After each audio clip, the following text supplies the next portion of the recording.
एक अजाजिल नाम का साधक था, वह केवल प्रणाम यज्ञ किया करता था, यानी वो केवल दंडवत ही दंडवत किया करता था। उसने अपने जीवन में 11 अरब बंदगी अर्थात दंडवत किए। जब भगवान के लोक में गया तब भगवान विष्णु ने, अब भगवान विष्णु के रूप में वहां भी कबीर भगवान सतगुरु रामपाल जी परमेश्वर जी ही थे। कबीर परमेश्वर सतगुरु रामपाल जी ने ही विष्णु जी का रूप बनाकर अजाजिल की परीक्षा ली थी। सारे कार्य भक्ति से संबंधित ये परमात्मा ही करता है। आज हमें ये बातें भली भांति समझ में आ रही है कि ना तो इन देवी देवताओं के कोई वश की बात है, ना ब्रह्मा विष्णु महेश की बस की बात है, और ना इस काल और दुर्गा के वश की बात है। ये सर्व कार्य उनका रूप बनाकर या उनमें सत प्रेरणा करके कबीर परमात्मा सतगुरु रामपाल जी भगवान ही करते आए हैं। अगर ज्योति निरंजन 21 ब्रह्मांड का स्वामी काल यदि सक्षम होता, समर्थ होता, तो जब तपतशिला पर जोगजीत रूप में कबीर परमेश्वर सतगुरु रामपाल जी और काल का एग्रीमेंट हुआ था, तो काल ने कहा था कि परमात्मा जब आप त्रेता युग में जाओ तो परमात्मा मेरा पुत्र विष्णु नारद के श्राप वश धरती पर जाएगा, अपनी पत्नी के वियोग में पूरा जीवन जिएगा, 14 वर्ष का उसको वनवास होगा, उसकी पत्नी को लंका का रावण उठा के ले जाएगा, और अपनी पत्नी को वापस लाने के लिए जब वो लंका जाएगा तो समुद्र पर पुल नहीं बना पाएगा। काल ने कहा, हे परमात्मा आप मेरे पुत्र की मदद करना, आप समुद्र पर वो पुल बनवाना। तो ये काल भी समर्थ नहीं है। भाई और बहनों, हम सब जीव संज्ञा में हैं। ये हमसे अच्छी भक्ति करके इसने सतलोक में तप किया, जिस कारण से इसने परमात्मा से राज्य प्राप्त कर लिया। आज ये ब्रह्मा विष्णु महेश जो बने बैठे हैं, देवी देवता बने बैठे हैं, इन्होंने इस पृथ्वी लोक पर जब कभी इनका मानव शरीर था, इन्होंने थोड़ी बहुत कोई अच्छी साधना कर ली, हो सकता है ये परमात्मा के संपर्क में आ गए, थोड़े बहुत दिन उन्होंने यही भक्ति की जो भक्ति आप और हम कर रहे हैं। उसके बाद इन्होंने भक्ति छोड़ दी, फिर ये काल के हत्थे चढ़ गए। उस भक्ति के प्रतिफल में काल ने इनको ब्रह्मा विष्णु महेश बना दिया, 33 करोड़ देवी देवता बना दिया। आज वर्तमान में इस कलयुग की पिछली पीढ़ी में आप पूर्ण भगत भाई बहन जो भक्ति कर रहे हैं, शास्त्रों के अनुसार पूर्ण गुरु से दीक्षा लेकर, यदि किसी कारण से कोई भगत पार नहीं हो पाया तो वही भगत फिर ब्रह्मा विष्णु महेश बनेगा, 33 करोड़ देवी देवता बनाए जाएंगे। तो सबके सब जीव हैं। जिस प्रकार एक भिखारी भी इंसान है और देश का प्रधानमंत्री भी इंसान है, फर्क केवल उसकी भक्ति में है। भक्ति के कारण आज वो प्रधानमंत्री के पद पर बैठा हुआ है, और भक्ति ना होने के कारण, पुण्य ना होने के कारण वैसा ही इंसान रोड पर खड़ा होकर भीख मांगता है। तो इस 21 ब्रह्मांड में, इस सृष्टि में सतगुरु रामपाल जी परमेश्वर अर्थात कबीर परमेश्वर के अलावा कोई भी समर्थ नहीं है, कोई भी सक्षम नहीं है। एक अजाजिल नाम का साधक था, वह केवल प्रणाम यज्ञ किया करता था। उसने अपने जीवन में 11 अरब बंदगी अर्थात प्रणाम किए। जब भगवान के लोक में गया तब भगवान विष्णु ने उसकी परीक्षा ली, तो उसका अभिमान समाप्त नहीं था। उसने भगवान की आज्ञा का पालन अहंकार वश नहीं किया। किसने? अजाजिल ने। अब भाई और बहनों, भगवान की आज्ञा का पालन चाहे अहंकार के वशीभूत होकर ना किया जाए या ज्ञान की कमी के चलते ना किया जाए, बात एक ही है। और वर्तमान में उसी भगवान सतगुरु रामपाल जी परमेश्वर जी की, उसी भगवान कबीर परमेश्वर जी की, जो संत रामपाल जी के रूप में धरती पर प्रकट हैं, उनकी आज्ञा का पालन 2014 के बाद से किसी भी सतलोक आश्रम में नहीं किया जा रहा है। भगवान की आज्ञा का मतलब होता है, गुरुदेव भगवान ने हमें जो सत्संग दे दिए, जो पुस्तकें लिख दी, हमें जो नियम और मर्यादा बता दी गई है, वो भगवान का आदेश है।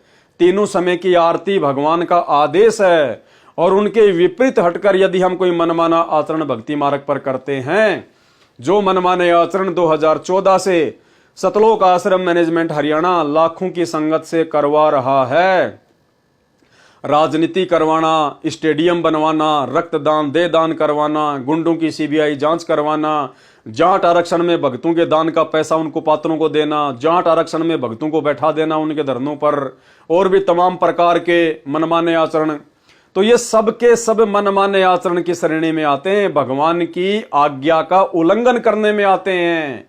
और जो सजा फिर अहंकार वश भगवान की आज्ञा का पालन ना कर पाने के चलते अजाजिल ने भोगा, वो वर्तमान में भगत समाज को भी भोगना पड़ रहा है। उसने भगवान की आज्ञा का पालन अहंकारवश नहीं किया, जिस कारण से उसकी सर्व दंडवत यज्ञ का फल नष्ट हो गया। जितने भी उसने ये प्रणाम की थी, बंदगी की थी, उसका सारा फल नष्ट हो गया तथा पुनः पृथ्वी पर जन्म लेकर पशु पक्षियों की योनियों में भटकने लगा। आधीनी भगत का गहना होता है। आधीन बनने के लिए प्रणाम यज्ञ करना, दंडवत करना अति अनिवार्य है। सूक्ष्म वेद में तथा गीता अध्याय 4 श्लोक 34 में कहा है कि पूर्ण मोक्ष मार्ग तत्व ज्ञान सूक्ष्म वेद में संपूर्ण लिखा है। सूक्ष्म वेद स्वयं सच्चिदानंद घन ब्रह्म, परम अक्षर ब्रह्म अपने मुख कमल से बोलता है। वह तत्व ज्ञान तत्वदर्शी संतों को ज्ञात होता है। इसलिए उस तत्व ज्ञान की प्राप्ति के लिए तत्वदर्शी संतों को दंडवत प्रणाम करके नम्रता पूर्वक प्रसन्न करने से तत्वदर्शी संत तत्व ज्ञान का उपदेश करेंगे। अब इस लाइन से हम भगत भाई बहनों ने एक शिक्षा लेनी है। क्या कहा है गीता का ज्ञान देते समय उस ब्रह्म ने अर्जुन को? इसलिए उस तत्व ज्ञान की प्राप्ति के लिए, तत्व ज्ञान क्या है? वर्तमान में सतगुरु रामपाल जी परमेश्वर जी जो पुस्तकें लिख रहे हैं, सतगुरु रामपाल जी भगवान जो सत्संग कर रहे हैं, जितने सत्संग उन्होंने हमारे लिए कर दिए हैं, वो सब तत्व ज्ञान के अंतर्गत आते हैं। तो क्या कह रहे हैं? तत्वदर्शी संतों को दंडवत प्रणाम करके नम्रता पूर्वक प्रसन्न करने से तत्वदर्शी संत तत्व ज्ञान का उपदेश करेंगे। अर्थात वर्तमान में सतगुरु रामपाल जी परमेश्वर जी ने तत्व ज्ञान युक्त जो सत्संग हमें कर दिए हैं, या हिसार जेल से वर्तमान में जो सत्संग आ रहे हैं, या पहले के सत्संग हम जो अपने घर पर यूट्यूब पर सुनते हैं या वैसे सुनते हैं, या उनकी कोई पुस्तक हम पढ़ते हैं, तो स्पष्ट यहां पर आदेश दिया जा रहा है कि उस तत्वदर्शी संत का वो तत्व ज्ञान तुझे उस समय समझ में आएगा जब वो सत्संग सुनने से पहले, उस तत्वदर्शी संत की कोई पुस्तक पढ़ने से पहले उसको दंडवत प्रणाम किया जाए। यानी जब भी हम अपने गुरुदेव भगवान के तत्व ज्ञान युक्त सत्संग सुने तो हम अपने गुरुदेव भगवान को दंडवत प्रणाम करें। पहले परमेश्वर जी से हम सूक्ष्म ध्यान की आज्ञा मांगे, प्रार्थना करें। विशेष परिस्थितियों की बात अलग है, जैसे आप किसी ट्रेन में जा रहे हैं, आप किसी बस में यात्रा कर रहे हैं, या ऐसे किसी जगह बैठे हुए हैं जहां पे आप दंडवत नहीं कर सकते, तो ऐसी स्थिति में भी गुरुदेव के सत्संग सुनने से पहले हमने मानसिक रूप से गुरुदेव भगवान को दंडवत प्रणाम करना है। उसके बाद हमने उनके सत्संग सुनने हैं, क्योंकि ये विधान है, गीता जी में लिखा हुआ है। उसके बाद ही परमात्मा हमारे सूक्ष्म ज्ञान योग को खोलता है। गुरुदेव का वो तत्व ज्ञान हमें समझ में आता है। उनके सत्संगों में, उनकी पुस्तकों में जो निष्कर्ष लिखा होता है वो हमें समझ में आता है। भाई विचार करने की बात है, आप और हम भक्तों की तो औकात ही क्या है, हम तो दो कोटि के जीव हैं। जब सत्संग शुरू करने से पहले सतगुरु रामपाल जी भगवान स्वयं अपने गुरुदेव को, अपने मुंह बोले गुरु को दंडवत प्रणाम करते हैं। आप गुरुदेव के जब वीडियो सत्संग सुनेंगे जो आश्रमों में किए जाते हैं, तो आप देखोगे कि गुरुदेव भगवान सत्संग करने के लिए जब बैठते हैं तो उससे पहले अपने गुरु जी को दंडवत प्रणाम करते हैं। यानी जब हमारा गुरु सत्संग करने के लिए भी पहले दंडवत प्रणाम करता है अपने मुंह बोले गुरु को, तो आप और हम कौन से खेत की मूली हैं जो बिना दंडवत प्रणाम किए, बिना गुरुदेव भगवान से आशीर्वाद प्राप्त किए उनके सत्संगों के गूढ़ रहस्यों को समझ जाएंगे। इसलिए उस तत्व ज्ञान की प्राप्ति के लिए, अर्थात उस तत्वदर्शी संत के तत्व ज्ञान को समझने के लिए, उनके सत्संगों को समझने के लिए तत्वदर्शी संतों को दंडवत प्रणाम करके नम्रता पूर्वक प्रसन्न करने से तत्वदर्शी संत तत्व ज्ञान का उपदेश करेंगे। गीता ज्ञानदाता ने गीता अध्याय 18 श्लोक 65 में कहा है कि अर्जुन, मुझ में मतवाला हो, मेरा भगत बन, मेरा पूजन करने वाला हो, मुझको प्रणाम कर। कौन कह रहा है? ब्रह्म काल। ऐसा करने से तू मुझे ही प्राप्त होगा। इस प्रकरण से स्पष्ट है कि पूर्ण परमात्मा की भक्ति करने के लिए दंडवत प्रणाम करना होता है। पूर्ण परमात्मा की भक्ति करने के लिए, तो पूर्ण परमात्मा कौन? सतगुरु रामपाल जी परमेश्वर जी। यही हमारे गुरु हैं, यही हमारे इष्ट हैं, यही हमारे परमात्मा हैं।